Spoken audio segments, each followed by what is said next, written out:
नमस्कार दोस्तों, बुद्ध विचार पर आपका स्वागत है। आज हम आपके लिए एक ऐसी वीडियो लेकर आए हैं जिसे देखने के बाद आपको इस बात का ज्ञान प्राप्त होगा कि मोक्ष की प्राप्ति का सबसे उत्तम मार्ग क्या है। इसलिए इस वीडियो को अंत तक जरूर देखिए। तो चलिए वीडियो की शुरुआत करते हैं। वैशाली नगर के एक बहुत बड़े राजा हुए, राजा हर्षवर्धन। राजा की ईश्वर पर बड़ी आस्था थी। राजा के पूर्वजों से यह बात चली आ रही थी कि उनके सभी पूर्वजों ने भक्ति का मार्ग अपनाकर मोक्ष प्राप्त किया है।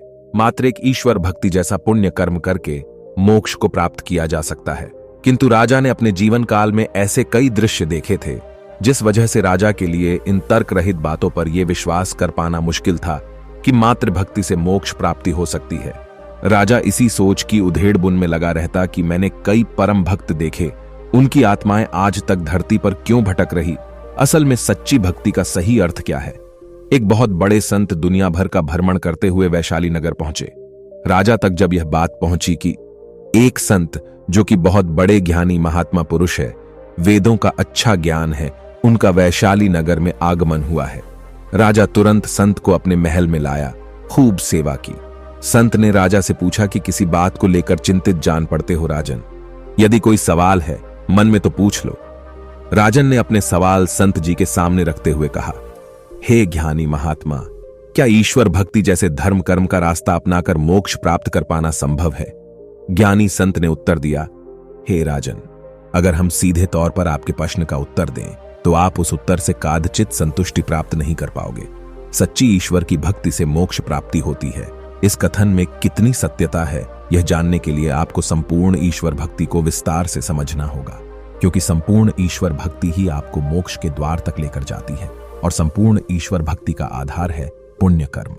जितना अधिक आप जीवन में पुण्य कर्म करोगे, आपके मोक्ष प्राप्ति का मार्ग उतना ही आसान होता चला जाएगा। मोक्ष प्राप्ति का इतना सहज नहीं, इसके लिए मन और इंद्रियों पर नियंत्रण रखना अति आवश्यक है।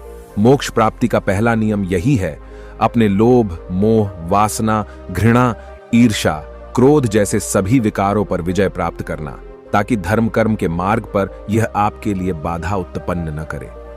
हे राजन, हर धर्म कर्म हो सकता है किंतु हर कर्म धर्म नहीं हो सकता। पुण्य कर्म करते समय तुम्हें धर्म कर्म दोनों को साथ लेकर चलना होगा। तुम्हारे द्वारा किए जाने वाली किसी भी प्रकार की क्रियाओं से किसी भी मनुष्य एवं जीव जंतुओं को हानि ना पहुंचे। राजन ने सवाल किया कि पुण्य कर्म क्या होते हैं? संत ने उत्तर दिया, जब इंसान अपने किसी भी स्वार्थ की वजह से किसी की मदद करता है तो यह एक साधारण कर्म है। जब मनुष्य निस्वार्थ भाव से अपने या अपनों के लिए, जैसे कोई भी जान पहचान वाले के लिए सेवा मदद करता है तो वह कर्म एक सद्कर्म कहलाता है। जब भी मनुष्य नजीवन में अपनों के साथ साथ उन सभी मनुष्य एवं जीवों के लिए निस्वार्थ भाव से सेवा मदद करता है तो वह पुण्य कर्म कहलाता है।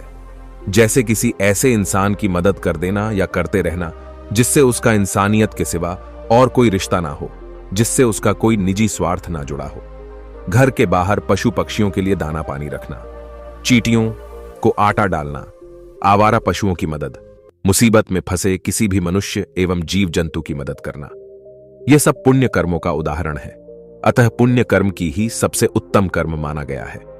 लेकिन यह सब कुछ धर्म कर्म के साथ करना होगा।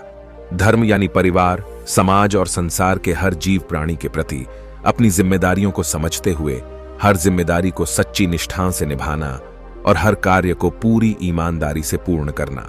बिना धर्म के पुण्य कर्म अधूरा है और बिना पुण्य कर्म के ईश्वर भक्ति कभी संपूर्ण नहीं हो सकती। अब रही बात ईश्वर भक्ति की, तो सच्ची भक्ति में बहुत शक्ति होती है। बड़े बड़े काज सफल हो जाते हैं, जीवन की मुश्किलों से उबरा जा सकता है। पूरी श्रद्धा भाव से ईश्वर की पूजा करना, कीर्तन भजन करना, माला जपना, हवन करना, धर्म यात्रा करना, सत्संग करवाना या सुनना, यह सब बहुत ही अच्छे कर्म माने गए हैं। ईश्वर की ऐसी भक्ति करने से जीवन में सुख सुकून समृद्धि की प्राप्ति होती है, जीवन मंगलमय हो जाता है। यानी भक्ति से बहुत कुछ प्राप्त किया जा सकता है, लेकिन मोक्ष और अमृता नहीं। लेकिन मोक्ष का रास्ता इसी भक्ति से होकर ही निकलता है, क्योंकि हर वक्त ईश्वर की भक्ति में डूबा रहना वाला इंसान अध्यात्म ज्ञान की प्राप्ति करने लगता है। अध्यात्म ज्ञान इंसान को बुरे कर्म और अधर्म करने से रोकती है, जिस वजह से मनुष्य के मन में सकारात्मक विचारों का ही जन्म होता है, जिससे वह पुण्य कर्मों की ओर अग्रसर होता है। पूरी श्रद्धा भाव से ईश्वर की पूजा करना, कीर्तन भजन करना, माला जपना, हवन करना, धर्म यात्रा करना, सत्संग करवाना या सुनना, यह सब पूर्णतः ईश्वर की भक्ति नहीं है। अतः कोई भक्ति भी तब तक पुण्य कर्म की श्रेणी में नहीं गिनी जा सकती जब तक वो निस्वार्थ भाव से सार्वजनिक हित हेतु ना की जाए। जबकि ईश्वर की सच्ची भक्ति सिर्फ यहीं तक सीमित नहीं होती, बल्कि भूखे को खाना खिलाना, प्यासे को पानी पिलाना से लेकर हर पुण्य कर्म करना ही संपूर्ण ईश्वर भक्ति कहलाता है। इंसानियत को ताव पर रखकर भक्ति करना यह स्वयं भक्ति का अपमान है। यदि आप ऐसा कर रहे हो तो आप भक्ति का सही अर्थ समझे ही नहीं। सच्ची भक्ति इंसानियत से परे नहीं। यदि आपके अंदर यदि निस्वार्थ सेवा के भाव तक नहीं, तो आप अब तक सच्ची भक्ति के ज्ञान अपरिचित है और कोसों दूर है। बिना दान पुण्य और पुण्य कर्मों के ईश्वर भक्ति कभी संपूर्ण नहीं हो सकती। सोच कर देखो, कोई भूखा प्यासा आपके द्वार से वापस लौट जाए या फिर मंदिर की सीढ़ियों पर बैठे भूखे गरीब लोग आपकी ओर देखते रहे और आप उन्हें नजरअंदाज करके मंदिर में ईश्वर को भोग लगाते फिरे, तो क्या फायदा ऐसे धर्म कर्म का, ऐसी भक्ति का सब व्यर्थ है। यानी धर्म की संपूर्णता पुण्य कर्मों के बिना अधूरी है। जीवन दो कर्म से मिलकर बनती है संपूर्णता, सदकर्म और पुण्य कर्म। जब तक आप जीवन में कोई भी अच्छा कर्म स्वयं के लिए कर रहे, अपने सगे संबंधियों के लिए कर रहे, जैसे पारिवारिक जिम्मेदारियों को ईमानदारी से निभाना, तो यह सदकर्म है, ईश्वर की भक्ति करना इत्यादि।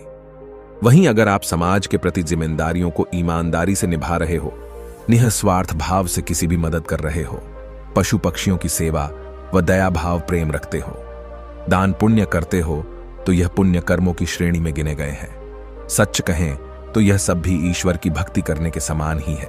राजा को संत की सारी बात अब समझ आ चुकी थी। उसी दिन से राजा पुण्य कर्म कमाने के लिए धर्म कर्म में जुट गया, यानी संपूर्ण ईश्वर भक्ति करने लगा। तो दोस्तों, उम्मीद करता हूं आपको इस वीडियो से मोक्ष प्राप्ति का मार्ग में यह समझ गए होंगे कि मोक्ष कैसे प्राप्त किया जाता है। इस वीडियो मोक्ष प्राप्ति का मार्ग को अधिक से अधिक लोगों में शेयर करें, ताकि उनके मन से मोक्ष के प्रति जो गलत फहमियां हैं वो दूर हो सके और सही मार्ग अपनाकर मोक्ष प्राप्ति कर सके। धन्यवाद।